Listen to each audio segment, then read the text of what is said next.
Baik, bismillahirrahmanirrahim. Assalamualaikum warahmatullahi wabarakatuh. Baik, di sini saya Dina Ulfatul Latifah, NPM A1D019007. Saya berasal dari kelas 3A Prodi Pendidikan Biologi Universitas Bengkulu.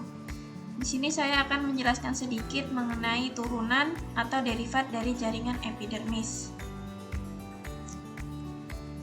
Nah, jenis derivat epidermis itu ada 6, yaitu sel selika dan sel gabus, sel kipas, sel litosit, sel mirosin, stomata, atau trikoma.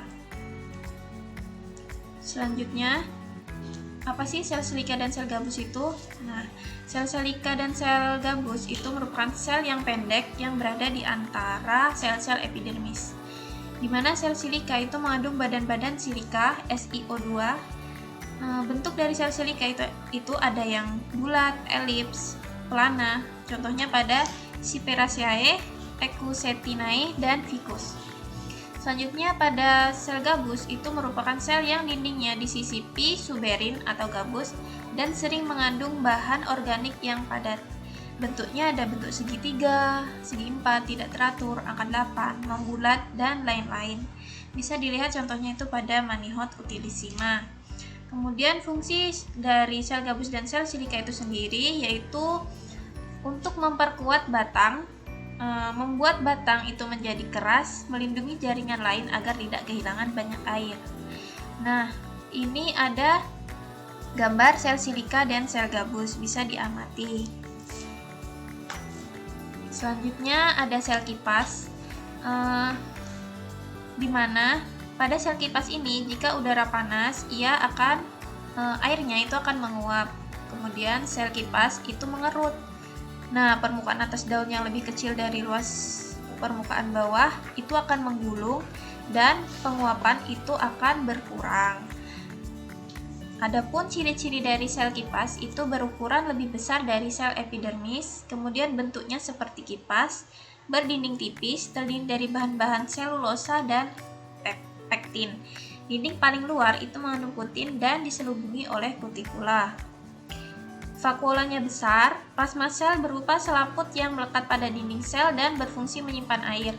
Kemudian contohnya itu terdapat pada daun atas rumput teki atau Cyperus rotundus dan Bambusa sp atau pada tumbuhan bambu. Bisa dilihat sel silika pada gambar ini.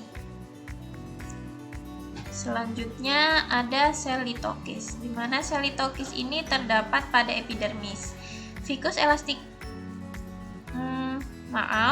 jadi litokis ini terdapat pada epidermis ficus elastica dengan penebalan sentripetal yang tersusun oleh tangkai selulosa dengan deposisi atau endapan Ca atau karbonat yang membentuk bangunan seperti sarang lebah dan disebut sistolit. Nah, ini adalah gambar dari penampang lintang daun ficus elastica yang mengandung litokis, di mana litokis ini mengandung sistolit.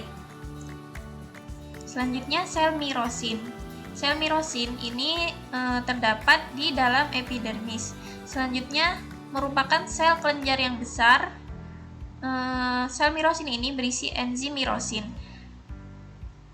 Kemudian untuk menguji adanya sel mirosin ini bisa dengan uji tes Milon yang menghasilkan warna violet dengan larutan orsein dan HCl pekat. Selanjutnya sel ideoblas yang besar itu berisi getah. Contohnya itu terdapat dalam epidermis Lythraceae. Selanjutnya sel berbentuk seperti kantong yang sangat besar di dalam mesofil.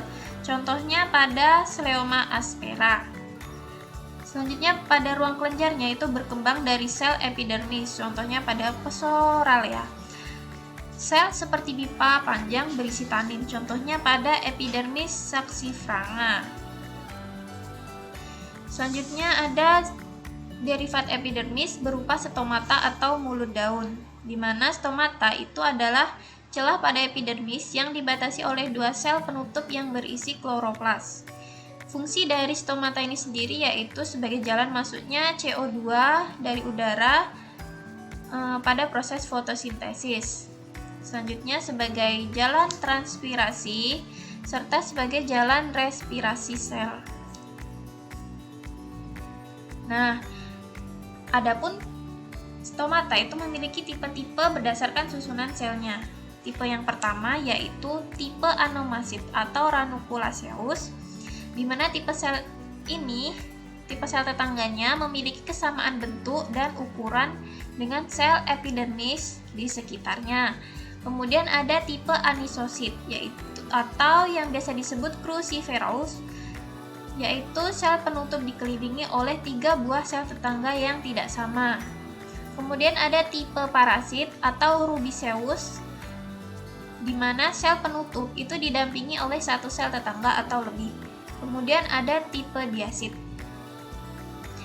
atau Caryophyllaceous.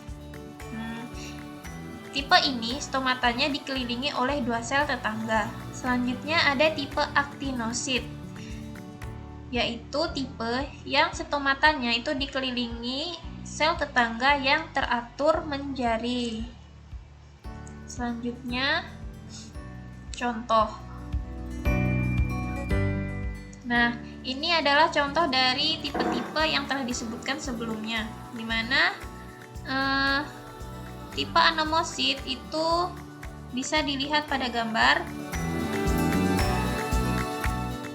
ini, gambar A. Kemudian tipe anenosit bisa dilihat pada gambar B, dan tipe parasit pada gambar C, tipe diasit pada gambar D. Bisa diamati perbedaannya ya. Selanjutnya, tipe-tipe stomata berdasarkan asal sel tetangga dan sel penutupnya itu dibagi atas 3. Yang pertama ada mesogen, di mana sel tetangga yang asal usulnya sama dengan sel penutupnya. Kemudian ada perigen, yaitu sel tetangga yang berkembang dari sel protoderm yang berdekatan dengan sel induk stomata. Kemudian ada mesoperigen, di mana sel dikelilingi stomata, yaitu 1 atau lebih sel tetangga yang memiliki asal-usul yang sama dengan sel penutup, sedangkan sel yang lain tidak. Selanjutnya ada turunan epidermis berupa trikoma atau rambut daun. Nah, fungsi trikoma itu antara lain mengurangi penguapan apabila terdapat pada epidermis daun. Selanjutnya meneruskan rangsang, mengurangi gangguan hewan atau dari predator. Selanjutnya membantu penyebaran biji, membantu penyerbukan bunga, dan menyerap air serta garam-garam mineral dari dalam tanah. Ini jika berada dalam akar. Selanjutnya trikoma ini berdasarkan ada tidaknya fungsi sekresi dibagi atas 2 macam, yaitu trikoma glanduler dan trikoma non-glanduler, di mana trikoma glanduler itu memiliki sekret yang berfungsi untuk sekresi garam, larutan, gula, racun, atau terpentin. Selanjutnya trikoma non-glanduler itu hanya berupa tonjolan seperti duri-duri. Contohnya pada batang, daun, atau buah, dan tidak menghasilkan sekret. Selanjutnya trikoma non-glanduler. Trikoma non-glanduler ini dibagi lagi menjadi 4 macam. Ada trikoma sederhana, yaitu trikoma yang terdiri atas 1 atau multisel yang uniseriata, contohnya pada Gossypium. Bisa dilihat pada nomor 1 ini. Kemudian trikoma yang berbentuk sisik, pipih, dan multisel. Contohnya daun tanpa tangkai pada Duriozibetinus, bertangkai Olea.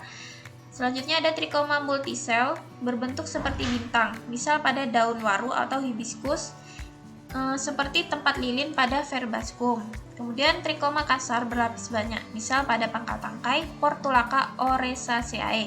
Nah, macam-macam trikoma itu bisa dilihat pada gambar ini. Nah, selanjutnya trikoma glanduler itu merupakan trikoma yang terlibat dalam sekresi senyawa, yaitu larutan garam, madu, terpen, dan polisakarida. Trikoma yang mensekresikan garam ini dikelompokkan menjadi 2. Ada trikoma seperti gelembung yang terdiri atas sel kelenjar, dan kelenjar multisel yang terdiri atas beberapa sel kelenjar dan sel basal. Nah, selanjutnya contoh trikoma glanduler itu Ada trikoma hidatoda atau sekresi senyawa organik dan anorganik. Ini fungsinya. Kemudian trikoma yang mensekresikan madu, trikoma yang menghasilkan lendir, ada trikoma yang mensekresikan terpen atau minyak. Kemudian ada kolatera dan rambut gatal yang berfungsi untuk menginjeksi racun. Nah, ini adalah bentuk-bentuk contoh dari trikoma glanduler, bisa diamati di sini. Nah, mungkin itulah yang dapat saya sampaikan. Kurang dan lebih saya mohon maaf. Semoga bermanfaat. Saya akhiri. Wassalamualaikum warahmatullahi wabarakatuh.